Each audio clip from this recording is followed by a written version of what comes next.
सभी को प्रणाम। उपासना समर्पण योग डे 89। कल हमने इसमें समरी ले लेते हैं थोड़ी सी।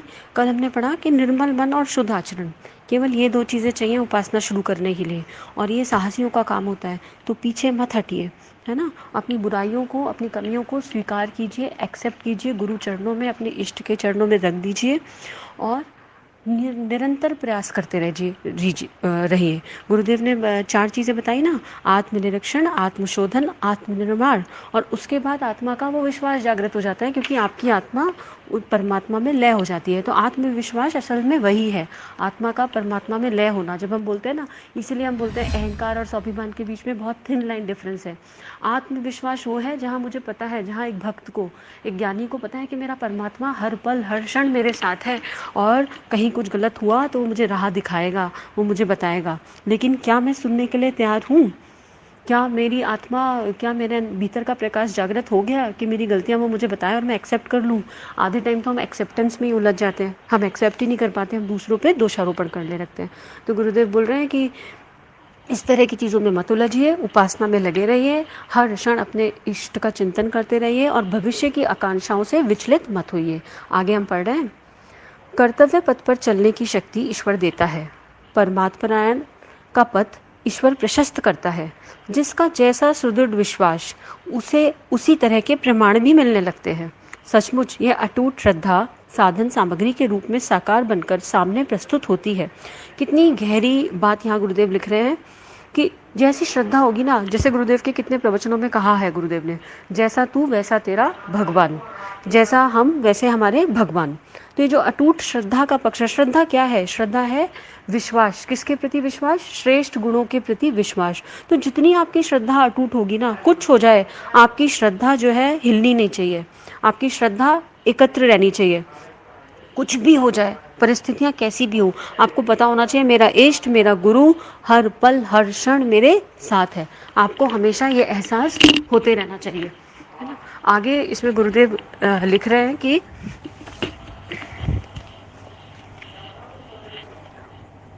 इतिहास के पृष्ठों पर ऐसे अगणित प्रमाण और उदाहरण भरे पड़े हैं, जिनमें अकिंचन स्थिति में उत्पन्न होकर साधनों ने पूर्णतः अभाव रहने, साथियों के सहयोग की संभावना न दिखने पर भी परमार्थ पथ पर चलने का दुस्साहस भरे कदम उठाए, और उनका प्रयोजन इस तरह पूरा होता चला गया मानो वे महान कार्य उन्हीं के करने के लिए पूर्व निर्धारित रुके पड़े थे।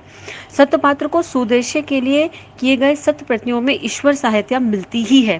देखिए गुरुदेव कितनी बात बोल रहे हैं कि अगर जब आप इतिहास उठा के देखोगे ना, तो ऐसे इतने लोग मिलेंगे जो अकेले चले इस रास्ते पर, किसी ने साथ नहीं दिया। खुद गुरुदेव का जीवन अगर हम उठा के देखें, आप इमेजिन करो, एक 15 साल का बच्चा बोल रहा है कि मैं कुछ खाऊंगा नहीं, अब मैं क्या खाऊंगा? अपना आहार बता रहा है कि मैं क्या खाऊंगा, मैं केवल गाय के दूध से जो छाछ निकलेगा, गोबर से जो जौ निकलेगा, उसकी एक छोटी सी रोटी, इतनी सी रोटी बनती होगी। आप गोबर के गाय ने गोबर किया, उसमें से जो जौ निकल रहा है, उससे कितनी बड़ी रोटी बनेगी? छोटी सी रोटी बनती होगी। और छाछ, जब बछड़ा तृप्त हो जाएगा, केवल वो लूंगा। एक 15 साल का बच्चा ये अपने माता पिता को बोल रहा है, अपने परिवार को बोल रहा है। कितना ज़्यादा गुरुदेव ने सब लोगों का सहा होगा, सब लोगों ने कितना समझाया होगा कि बाल हटे, लेकिन गुरुदेव चल पड़े अपने रास्ते पे। तो ये तो गुरुदेव है। लेकिन ऐसे कितने एग्जाम्पल हमारे उसमें भरे हैं, इतिहास में भरे पड़े हैं। ठाकुर ने जब ये यात्रा करी होगी तो आसान रही होगी, माँ मीरा ने ये यात्रा करी, भक्त प्रहलाद ने 5 साल की उम्र में ये यात्रा करी, तो ये आसान थोड़ा ना रही होगी।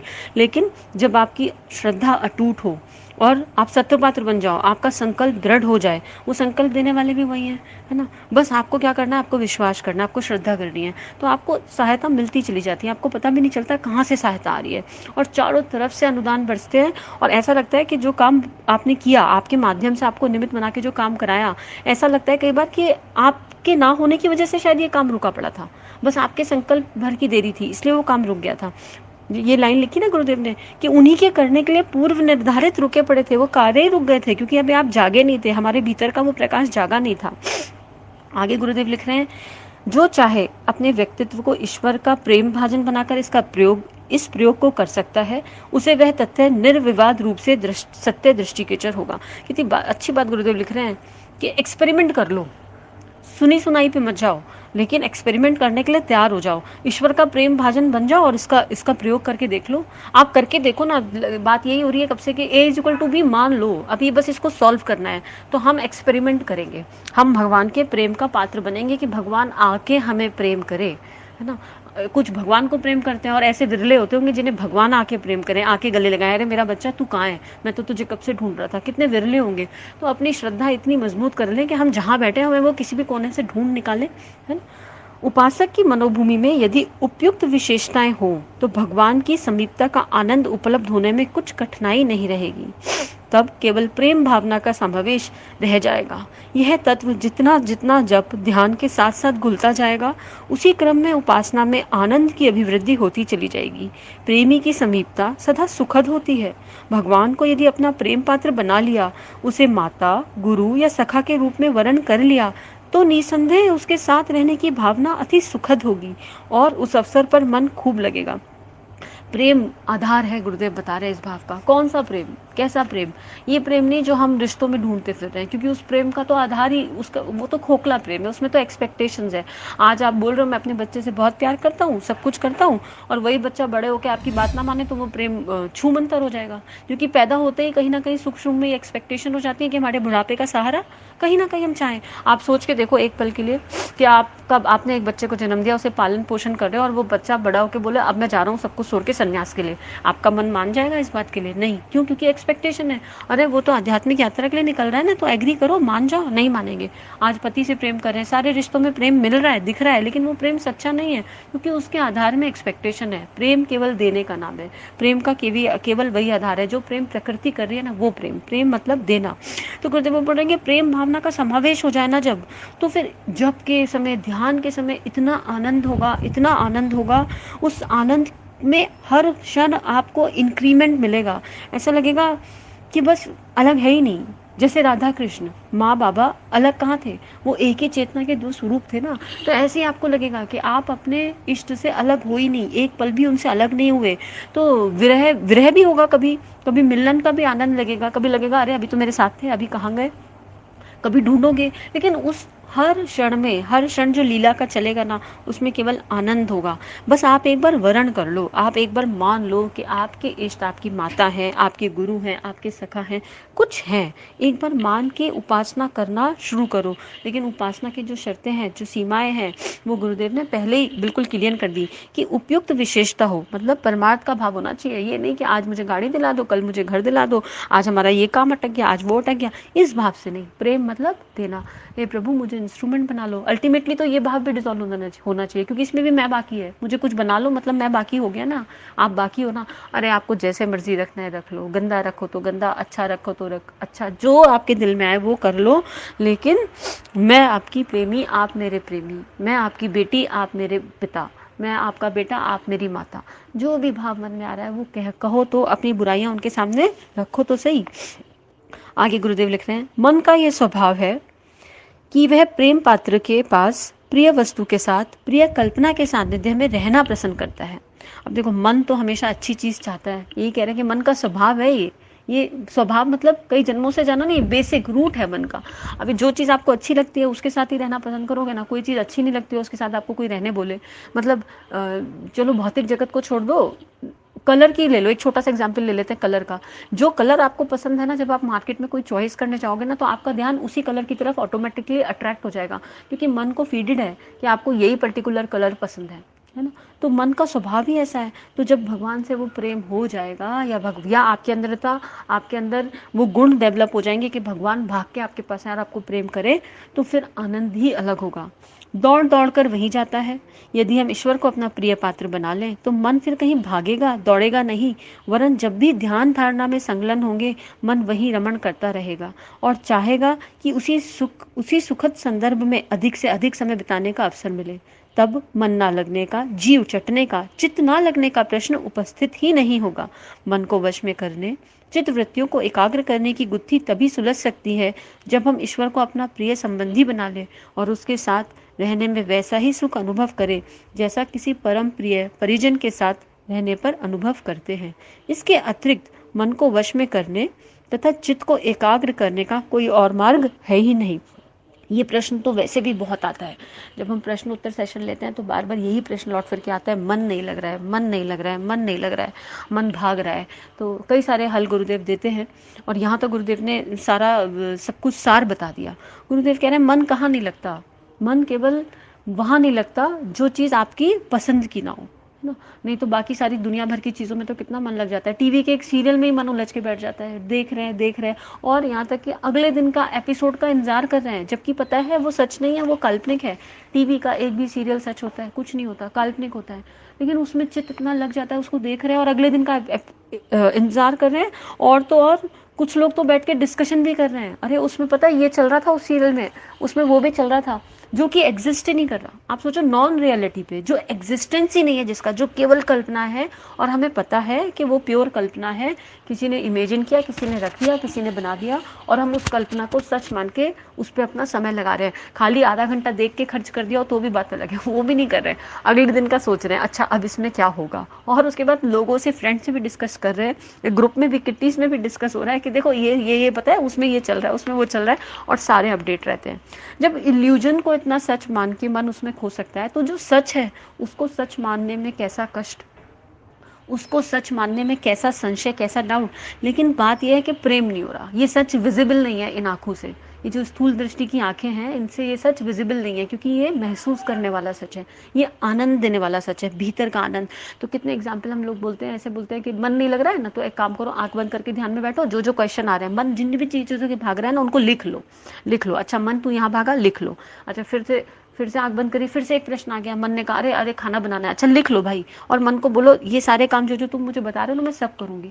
मैं थोड़ी देर के लिए अपने प्रभु के साथ बैठ जाऊँ, शुरू में अभ्यास करो इस तरह का। या फिर मन को ना एक सीमा में बांध दो।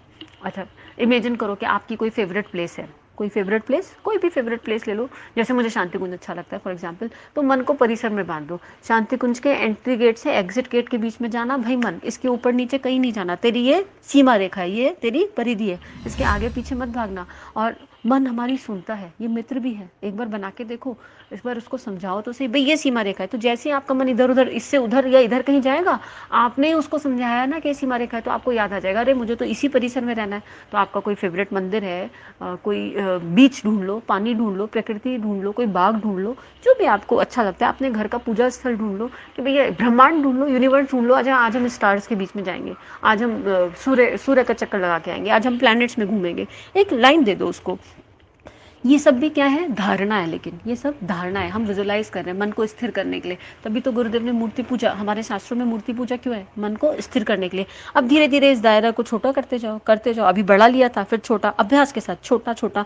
लेकिन इन सब के बाद भी जब तक प्रेम नहीं होगा, प्रेम विशुद्ध परिशुद्ध प्रेम, आनंद देने वाला प्रेम, परमानंद देने वाला प्रेम, जो अनुभूति के स्तर पे होता है, जो अनुभव के स्तर पे होता है, जब तक वो प्रेम नहीं होगा। और वो प्रेम कहाँ से आएगा, प्रेम आएगा श्रद्धा से। श्रद्धा कैसे, कौन सी श्रद्धा, अटूट श्रद्धा। श्रद्धा किस पे होती है, श्रद्धा होती है श्रेष्ठ गुणों के समुच्चय पे। पहले ये मानो कि आप जिसका जो इष्ट है उसमें ये श्रेष्ठ गुण है, उन गुणों का चिंतन करना शुरू कर दो। देखो अगर आप कृष्ण को मान रहे हो, आप गुरुदेव को मान रहे हो, तो उनका जीवन चरित्र देखो, इसीलिए फिर स्वाध्याय आ जाता है। उनको पढ़ो, उनका जीवन चरित्र देखो, उसे समझो, अरे इन्होंने ये सब कर कैसे लिया, हम इसका थोड़ा सा तो करके देखें, एक्सपेरिमेंट तो करके देखें। अभी कुछ लोग ऐसा भी करते हैं कि हाथ पल्ला झाड़ लेते हैं, अरे वो तो महामानव थे और उन्होंने जो किया वो हमसे कैसे हो पाएगा, और ये कह के छोड़ देते हैं। लेकिन वो महामानव कभी तो इंसान रहा होगा ना, कभी तो नॉर्मल हमारे जैसा ह्यूमन बीइंग रहा होगा ना। ठीक है, उन्होंने कई जन्मों की यात्रा की, तो हम कभी तो यात्रा शुरू करेंगे ना। ये कह के हम आज छोड़ थोड़ा ना सकते हैं कि वो तो महामानव थे और हम आज छोड़ नहीं सकते। नहीं, हम छोड़ नहीं सकते, हमें करना पड़ेगा। और करना पड़ेगा मतलब सब कुछ खुद हो जाता है, केवल एक कदम उठाना पड़ेगा। और ये कदम, अगर आप उपासना समर्पण प्रयोग नियम से ढूंढ रहे हो तो आपका कदम उठ गया, क्योंकि आपकी चेतना वही चाहती है। अल्टीमेटली हम सब वही चाह रहे हैं, हम सब वही ढूंढ रहे हैं, क्योंकि आत्मा का मूल स्वभाव ही ये है। आत्मा ने जन्म ही इसलिए लिया है कि वो फिर से परमात्मा से एक हो सके। लेकिन ये जो बीच में ऊपर नीचे की चीज़ें आ जाती हैं, ये मामला गड़बड़ कर देती हैं। तो प्रेम करना सीख जाओ। प्रेम, एक संबंध की हमें ज़रूरत है। अकेले रहना किसे अच्छा लगता है। अब ये लोग जो विपश्यना में जाते हैं ये अकेले थोड़े ना होते हैं। हमें दिखता है बाहर से अकेले हैं, विपश्यना कर रहे हैं 9 दिन चुप मौन कैसे रहेंगे। वो अकेले आपको स्थूल दृष्टि से दिख रहे हैं, पर वो अकेले नहीं है। वो तो अपने प्रियतम के साथ, अपने पिता के साथ, अपनी माता के साथ, अपने सखा भाव के साथ है हर पल, और उनके साथ ही अटखेलियाँ कर रहे हैं, उनके साथ ही आनंद ले रहे हैं। हमें अकेला दिख रहा है। तो ऐसी परिस्थिति, ऐसा ऐसा खुद को बना लो कि एकांत में आनंद आने लगे, है ना। If you are lonely and you are happy, you are blessed. तो वो अकेलापन खले नहीं, बस आनंद आए, क्योंकि आप अकेले कभी हो ही नहीं। दृष्टि बदली तो सृष्टि बदली, पूरी सृष्टि में फिर वही दिखेगा, हर तरफ वो परमात्मा तत्व दिखेगा। इतना प्रेम अपने भीतर भर लो, प्रार्थना करो, आर्त स्वर से पुकारो। अगर ये नहीं हो रहा ना तो आर्त स्वर से पुकारो। वो पुकार में वो तड़प होनी चाहिए, वो तड़प। जैसे कभी कभी फील किया है, खाने की क्रेविंग होती है, किसी चीज़ की क्रेविंग होती है, जब वो क्रेविंग होती है तो उस क्रेविंग को पूरा करने के लिए कितने एफर्ट्स हम डालते हैं। कई बार तो उठ के मार्केट जाएंगे, ये सामान इकट्ठा कर, वो सामान इकट्ठा कर, ये ला वो ला, फिर पूरे एफर्ट लगा के उसे बनाएंगे, और फिर बना के क्या करेंगे, बस कितना क्षणिक सुख था, खाया और ख़त्म। लेकिन वो क्रेविंग हमें क्या क्या नहीं करवा देती। कई बार किसी किसी प्रियजन के लिए क्रेविंग हो जाती है, नहीं बस चाहिए, ये काम चाहिए। तो वो जो आर्त स्वर की प्रार्थना है ना, प्रार्थना करो प्रभु से कि वो आर्त स्वर की प्रार्थना वो अंदर दे दे। आत्मा में इतना प्रकाश जागृत हो जाए कि आत्मा को पता हो कि मुझे किसके लिए तड़पना है, मुझे किसकी पुकार करनी है, मुझे किससे प्रेम करना है। तो आज का स्वाध्याय यहीं समाप्त करेंगे। और सबसे अच्छी न्यूज़ ये है कि ये टॉपिक ख़त्म हुआ, और अपनी सुप्रिया दीदी भी वापस आ गई हैं, तो कल से स्वाध्याय वही लेंगी। और अगला टॉपिक है आत्मिक प्रगति के 2 आधार। तो आगे दीदी पढ़ाएंगी कल से। और आप सब लोगों को बहुत बहुत धन्यवाद। हमारे YouTube चैनल को सब्सक्राइब करें और बेल आइकन को दबाकर ऑल पर क्लिक करें ताकि नोटिफिकेशंस आपको मिलती रहें।